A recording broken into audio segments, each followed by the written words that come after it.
the storm. They called him Jukata, the stone thrower. Obakoso, the king who did not hang. Lord of thunder, bearer of fire. The sound that splits the sky before rain remembers its name. Before Shango ruled the heavens, he ruled men. Before lightning obeyed him, people did. His name was not spoken often. It was struck, like flint against bone. When the drums called Shango, the air tightened. When his voice rose, the earth listened. This is not the story of a god born perfect. This is the story of a king who burned his way into eternity. Now, the Oya was a kingdom of red earth and wide sky. Fields stretched beneath the sun, markets hum with breath and barter. Ancestors were never far away, listening from the dust. The people knew that the land was alive. They read the wind. They respected the fire. They understood the power always leaves a mark. When Shango became king, the land responded. Rain came when he smiled. Thunder rolled when he frowned. Some called it a blessing. Others called it a warning. Children learned early to measure his mood by the sky.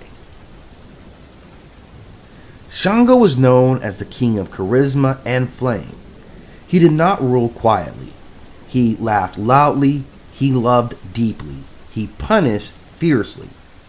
Warriors followed him into battle, not just out of loyalty, but of awe. Crowds bent to him like grass towards flame. He was decisive. He was commanding. He was irresistible. And power answered him too easily. Lightning struck where he pointed. Thunder spoke when he lost his patience. Enemies fell, but so did walls. Justice came, but so did fear.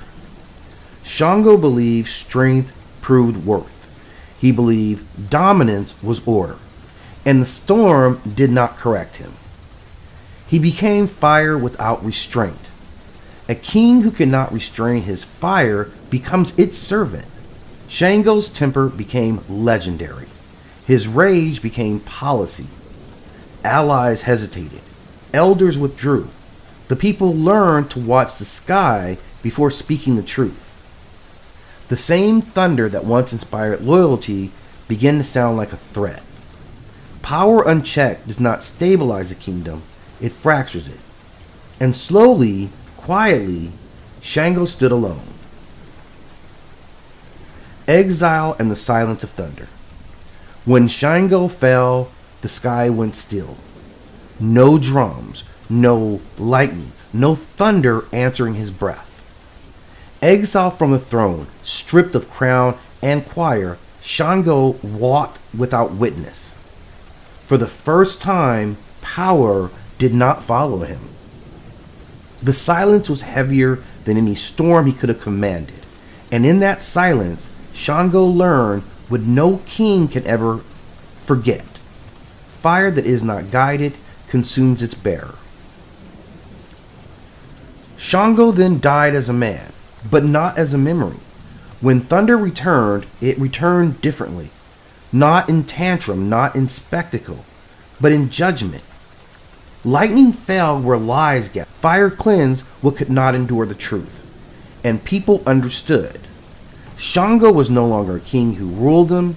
He was a force that corrected imbalance. The storm had learned restraint.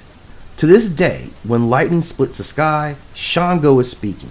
Not in anger, in warning. Because power is not proven by how loudly it strikes, by what it leaves standing. Fire can crown a king, fire can erase him. And Shango is a god who learned the difference.